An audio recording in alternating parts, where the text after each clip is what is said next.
Hi guys, welcome. This is your Sameer Kohli sir with a fresh lecture of the topic called probability. Probability for class 9th और हल्का सा smiley. 9th class की probability मस्त probability है, मुश्किल नहीं है बिल्कुल भी, आसान probability है. probability एक ऐसा चैप्टर है जिसके पीछे हम जिंदगी भर लगे रहते हैं. हमारी जिंदगी सिर्फ अपनी probability को बढ़ाने या कम करने में लगी रहती है. बीमार होने की probability कम, फिट रहने की प्रोबेबिलिटी ज्यादा, खुशियों की प्रोबेबिलिटी ज्यादा हो, दुख की प्रोबेबिलिटी कम हो. छोटा सा 9th क्लास का बच्चा कहेगा सर थोड़ा सा बैक ऑन ट्रैक आ जाओ. What is probability? प्रोबेबिलिटी को बोलते हैं मैथमेटिकल, प्रोबेबिलिटी को बोलते हैं mathematical chance of any event. किसी भी इवेंट के होने के मैथमेटिकल चांस को बोलते हैं प्रोबेबिलिटी. बच्चा कहेगा क्या बोल रहे हो? मैंने कहा अभी बताता हूं. मैंने कहा एक बैग है, ये एक बैग है, इस बैग में मैंने बॉल्स रखी, लाल रंग की बॉल रखी 3. मैंने इस बैग में ग्रीन कलर की बॉल रखी 2, और इसी बैग में येलो कलर की बॉल रखी 1, और इनको मिक्स कर दिया, गुड़ गुड़ गुड़ गुड़ गुड़ गुड़ करके मिक्स कर दिया. तो कौन सी बॉल के आने के चांसेस ज्यादा हैं? तुम बताओ कौन सी बॉल के आने के चांसेस ज्यादा हैं? तो मेरा बच्चा बोलेगा कि सर रेड बॉल के आने के चांसेस ज्यादा हैं. कौन सी बॉल के आने के चांसेस सबसे कम है? तो बच्चा बोलेगा येलो बॉल के आने के चांसेस सबसे कम है. और कौन सी बॉल के आने के चांसेस मीडियम है? तो बच्चा बोलेगा green. So this is called probability. But किसके चांसेस ज्यादा है? बच्चे ने बोला रेड के. रेड के चांसेस क्यों ज्यादा है? क्योंकि रेड बॉल्स उस बैग के अंदर ज्यादा है. मास्टर जी उस बैग के अंदर रेड बॉल ज्यादा है. अब इसी की मैथमेटिकल वैल्यू को, मैथमेटिकल वैल्यू कैसे निकलेगी? Probability of red. रेड के चांसेस कितने हैं? बच्चा कहेगा सर देखो टोटल बॉल्स देखो, टोटल 6 में से 3 तो आपकी रेड बॉल्स हैं. तो प्रोबेबिलिटी ऑफ रेड होगा number of red balls upon total balls. Number of red balls is 3 upon total is 6. तो रेड बॉल के आने के चांसेस जो हो गए वो 3/6 हो गए. मैं इसको काट के 1/2 कर सकता हूं, बट अभी नहीं करूंगा. मैंने बोला प्रोबेबिलिटी ऑफ ग्रीन क्या होगी? तो बच्चा बोलेगा सर प्रोबेबिलिटी ऑफ ग्रीन में number of green balls upon, sir आराम से टोटल नंबर ऑफ बॉल्स कर दो.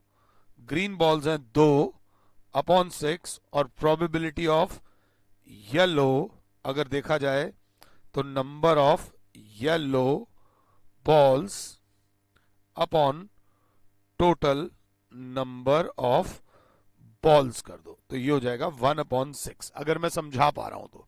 अब हम जानते हैं कि प्रोबेबिलिटी ऑफ रेड, क्योंकि 3/6 is greater than 2/6 is greater than 1/6, तो probability of red ball is greater than probability of green ball is greater than probability of yellow ball. अगर क्लास 7 है तो सबसे पहले इतना कॉपी कर लो, पहले इतना कॉपी कर लो. अब P for probability, E for event. Probability of an event को दिखाया जाता है ऐसे PE. अब रेड के चांसेस क्यों ज्यादा थे? क्योंकि रेड ज्यादा नंबर में था. अगर रेड कम होता, यहीं पे माहौल बदल दो, रेड की बॉल्स कम कर दो, येलो की बढ़ा दो, तो येलो की प्रोबेबिलिटी आ जाएगी. कौन सी बॉल निकलेगी नोबडी नोज, बट निकलने से पहले जो चांस होता है उसको बोलते हैं प्रोबेबिलिटी. तो प्रोबेबिलिटी ऑफ इवेंट का फॉर्मूला होता है number of favourable outcomes upon number of total number of outcomes. इसको दिखाते हैं NE अपॉन NS. ये होती है टोटल नंबर ऑफ आउटकम्स और ये होती है फेवरेबल आउटकम्स. अगर आप लोग साथ हो तो. एक बच्चा बैठा हुआ था ऐसे ही बैठा हुआ था, तो उसने कहा सर आप एक चीज देखो, probability of red plus probability of green plus probability of yellow. हमने प्लस करा 3/6 प्लस 2/6 प्लस 1/6, क्योंकि हमने सबकी प्रोबेबिलिटी निकाल ली थी। एलसीएम आ गया 6, 3 + 2 + 1, 6/6 इज इक्वल्स टू 1। तेरी मतलब sum of probabilities of all events, sum of probabilities of all events is 1। सबका जब सम किया तो क्या आया सर? 1 आया। ये चीजें देखते चलना आराम आराम से। इसी में एक बच्चे ने पंगे लेने के लिए बोल दिया, sir what is the probability of pink? इसी बैग में से पिंक बॉल के आने की प्रोबेबिलिटी क्या है? अरे यार तू कैसी बातें कर रहा है, इम्पॉसिबल बातें मत करा कर। इम्पॉसिबल नहीं सर, इम्पॉसिबल की प्रोबेबिलिटी निकालो। What is the probability of impossible event? तो पिंक, सिंपल बात करेंगे, पिंक बॉल कितनी है भाई? Number of pink balls upon total number of balls. Class बोलेगी पिंक बॉल 0 है, टोटल बॉल 6 है, तो 0 आ गया। अब यहां पर एक तेज बच्चा, जो पढ़ाई में तेज बच्चा होगा, वो अपने नोट्स बनाएगा, नोट्स में लिखेगा जो चीज नहीं हो सकती उसको बोलते हैं impossible event. Probability of impossible event is equals to 0। जिस चीज की प्रोबेबिलिटी हो, जो इवेंट हो ही नहीं सकता, उसकी प्रोबेबिलिटी 0 होती है। ये बात याद रख लेना, the probability of impossible event is 0। अब थोड़े से पंगे ले रहा हूं, थोड़ा सा एनसीईआरटी में ना थोड़ा इजी है, ज्यादा इजी है, तो इसलिए मैं पंगे थोड़ा सा आराम से। एक और बात, बच्चे ने बोला sir what is the probability कि रेड बॉल आए, ग्रीन बॉल आए या येलो बॉल आए? अब मैंने कहा यार ये तो तूने अजीब बात कर दी, जब बैग में रेड, येलो और ग्रीन पड़ी हुई है तो निकालूंगा इन तीनों में से कोई एक आएगी। ये तो होएगा ही होएगा, पक्का ही होएगा। जो पक्का ही होएगा, उस पक्का ही होएगा को बोलते हैं श्योर इवेंट। जो होना ही होना है, that event is called sure event. मतलब प्रोबेबिलिटी ऑफ श्योर इवेंट, मतलब जो होएगा ही होएगा। बच्चे ने बोला प्रोबेबिलिटी ऑफ निकालो, या तो रेड या ग्रीन या येलो, या रेड आए या येलो आए, तो हम बोलेंगे नंबर ऑफ रेड और येलो और green balls upon total number of balls. बेटा ध्यान देना, टोटल नंबर ऑफ बॉल्स, तो रेड, येलो और ग्रीन टोटल 6 अपॉन 6 मामाश्री, प्रोबेबिलिटी आ गई 1। मतलब probability of a sure event is 1। अब एक बच्चा बोलेगा ध्यान से, जो नहीं हो सकता उसकी प्रोबेबिलिटी 0, जो होएगा ही होएगा उसकी प्रोबेबिलिटी 1। अभी मैं कूदना नहीं चाहता, बाकी सब इवेंट्स की प्रोबेबिलिटी 1 से कम आ रही है, बाकी सब इवेंट्स की प्रोबेबिलिटी 1 से कम आ रही है। मतलब कहीं ना कहीं एक बड़ी बात बता देता हूं, किसी भी इवेंट की प्रोबेबिलिटी 0 से कम नहीं होगी और 1 से ज्यादा नहीं होगी। 9th क्लास के बच्चे के लिए थोड़ा टफ हो सकता है, थोड़ा टफ, बट मैंने कोशिश करी है। 0 से कम 0 हो सकती है, 1 भी हो सकती है, बट 1 से ज्यादा नहीं होगी। कभी भी देख लेना, एक क्लास के अंदर नॉर्मल चलते हैं, मैंने बोला अ कॉइन इज टॉस्ड, तो ये बोलकर मैं साइड हो गया। तो बच्चे ने बोला कॉइन इज टॉस्ड, तो सैंपल स्पेस, एक वर्ड होता है सैंपल स्पेस, जो आप 10th में ज्यादा पढ़ोगे, जिसको दिखाते हैं एस से, कैपिटल एस से। आपके समीर सर, सैंपल स्पेस बराबर हो जाएगा अ कॉइन इज टॉस्ड में या तो हेड आएगा या टेल आएगा।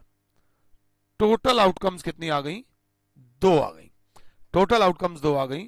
अब हमसे बोलेगा what is the probability of head, तो हम बोलेंगे number of heads upon total outcomes. अब हमारे फेवर में जो है वो एक ही है, हेड। हेड की प्रोबेबिलिटी निकालने हैं, तो एन ई बराबर हो गया 1, तो ये हो जाएगा 1/2 अगर क्लास 7 है। इसी में वो हमसे एक और चीज पूछ सकता है, probability of tail. Probability of tail, number of tail upon total outcomes. अब टेल के फेवर में इस बार एफ ले लेना, अगर वो इवेंट ई लिया था तो ये इवेंट एफ ले लिया।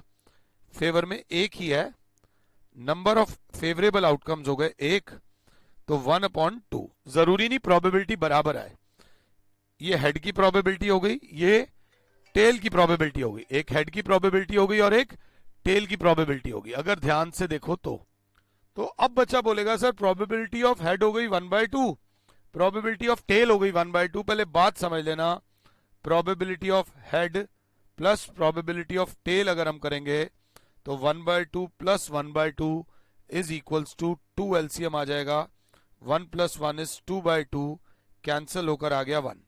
बात समझ लेना आराम से, कोई ऐसी दिक्कत नहीं है। सपोज करो कि हमने एक कॉइन को, अ कॉइन इज टॉस्ड, कॉइन को छोड़ो, अ कॉइन को छोड़ो अभी, चलो ले कॉइन को ही पकड़ लो, अब लिख लिया है तो कॉइन इज टॉस्ड 10 टाइम्स, 10 बार हमने उछाला। Number of heads, number of tails. अब जब सिक्का उछलेगा तो या तो हेड आएगा या टेल आएगा, या तो हेड आएगा या तो टेल आएगा। तुम अपनी मर्जी से जो तुम्हारा दिल करता है वो कर लो। तुमने कहा सर 4 बार हेड आया और 6 बार टेल आया, टोटल तो 10 आउटकम्स आएंगी ना। अब अगर मैं बोलूं प्रोबेबिलिटी ऑफ हेड निकालो तो तुम बोलोगे number of times head comes upon total number of outcomes. तो हेड आया मेरे बच्चों 4 बारी और टोटल आउटकम्स है 10, क्योंकि सिक्के को 10 बार उछाला गया है। सिक्के को कितनी बार उछाला गया है? 10 बार। तो गाइज अब प्रोबेबिलिटी ऑफ हेड आ गई 4/10। यहीं पर अगर हम बात करें प्रोबेबिलिटी ऑफ टेल्स की तो सिंपल सी बात आएगी, number of times tail comes upon total number of outcomes. तो टेल्स आया यहां पे 6 बार और टोटल आउटकम्स है 10। प्रोबेबिलिटी ऑफ टेल, ये प्रोबेबिलिटी ऑफ हेड, दोनों को प्लस करो, 4/10 प्लस 6/10 वो भी 1 आएगा। आप देख लो, हेड क्या पता 8 बार आया हो, टेल क्या पता 2 बार आया हो, हेड का क्या पता 9 बार आया हो, टेल क्या पता 1 बार आया हो, क्या पता हेड 5 बार आया हो, टेल 5 बार आया हो। Total number of outcome, sum of all probabilities हमेशा 1 होता है। अगर हम 7 हैं तो मैं आपको एक बात बस बता दूं, probability of an event, probability of an event होता है नंबर ऑफ फेवरेबल आउटकम्स मेरे बच्चों upon total number of outcomes, upon बच्चे टोटल नंबर ऑफ आउटकम्स। ये याद रख लेना। अभी हल्का सा इंट्रोडक्शन दिया है प्रोबेबिलिटी का, ज्यादा डिटेल में नहीं गया। इन द नेक्स्ट लेक्चर मैं आप लोगों के साथ एनसीईआरटी से प्रोबेबिलिटी करूंगा, एनसीईआरटी से प्रोबेबिलिटी करूंगा ताकि हम लोग प्रोबेबिलिटी को और आगे बढ़ा सकें। फिलहाल के लिए और Sameer sir is saying you goodbye, God bless all, जय माता दी, और खुश रहो। और भैया औरों को भी खुश तो रहने दो। इतने में हमारा माउस थोड़ा सा खराब हो गया है। अगर सेल कभी खराब हो जाए हल्का सा उसे मैं तो चबा लेता हूं, उससे उसकी जो, ये भी सेल का पार्ट है। देखो लाइफ में स्मार्ट होना बहुत जरूरी है, बट स्ट्रीट स्मार्ट होना और ज्यादा जरूरी है। किसी भी कंडीशन से आपको बचाती है आपकी स्ट्रीट स्मार्टनेस।